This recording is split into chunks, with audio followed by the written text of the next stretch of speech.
Welcome to the Red Bull Ring to Tidy Tactics.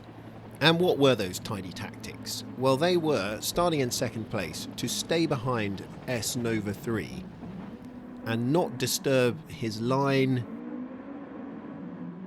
in or out of any corner for as long as it took to get a gap between 1 and 2 and the rest of the field. So that was what I did. I didn't go for an overtake down the inside there. I actually lift off further down the straight. All of this was to try and escape the barbarian horde. Here comes the lift, and then I just tucked in behind, following line astern, hoping that nobody got over courageous and put an overtake down the inside. And as we look at the exit from this corner, that was it. Tidy tactics, job done. There's the gap. He finished first, I finished second. How did that happen so easily? Well, look at the narrow line into corner number 1 here. That can only mean you're slow unless, of course, the car behind boots you in the bumper and fires you down the straight. So courage was probably the reason why we got away. At every braking zone, people had bags of courage to throw it down the inside to pull off the miracle overtake. Courage! That gave us a gap, that one there. 6th to 3rd.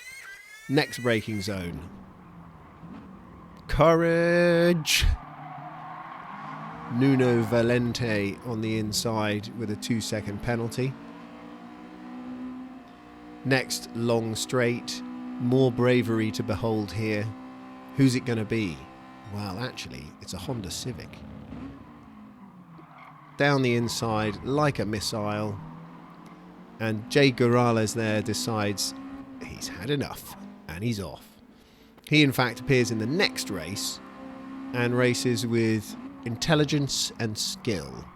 Meanwhile, nobody's got any less courageous. Existo this time. And he gets himself a 3 seconds penalty and then just leaves. This was the battle for 3rd and 4th. Quite interesting. Bazwan trying the cutback, a legitimate attempt to get past rather than the dive bomb. Slawek this time tries the dive bomb and Bazwan tries the cutback. He gets the cutback done to retake his spot. He's down the inside. No one's going to turn right and drive him off the road here. Or are they? So Slawek decides that this is acceptable racing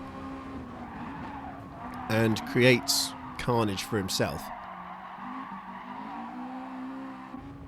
We whiz further on to see whether Slawek gets a second say in the final lap. He doesn't, and justice is done. Now in the second race, I start from pole. Jay Gorales is in 3rd. And like before, well, really what I'm looking for is a gap. If you can break the toe, you've got a chance. Now, fortunately, no one makes a move in the first corner, but Jay Gorales comes galloping up behind me down the straight. At this point, I was worried, but Gorales has the same tactical plan as myself. He tucks in behind, and I think he's hoping that we both get away. Unfortunately, Slawek has not read the memo. He comes down the inside, makes it a little bit slow for both of them, gives me just enough. He's not in the slipstream there. It wasn't over though. He put on lots of good pressure.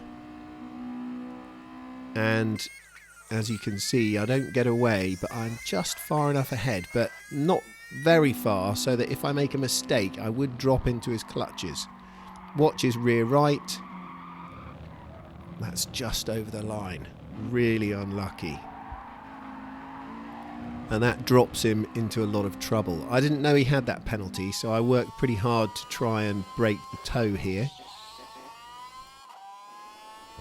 I have some success in breaking the toe, and then we have a three-way battle for second place between Van Goss, Austria's finest, Slawek, and J. Gorales.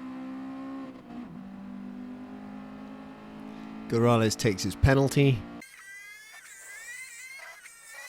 Van Goss also gets past and now attempts a slightly optimistic overtake, outbrakes himself, runs a bit wide. But despite the optimism of the overtake there is no need for Slawek to try and edge him off track there. That action in itself, I feel, in Van Gross's mind, legitimizes his next move. And they both get through there pretty quick, actually. Gorales is just biding his time here.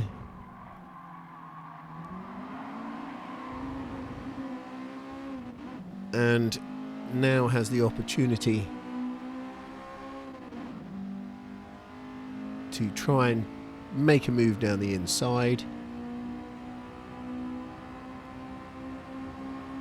With good gentlemanly conduct, he backs out of it, tucks in.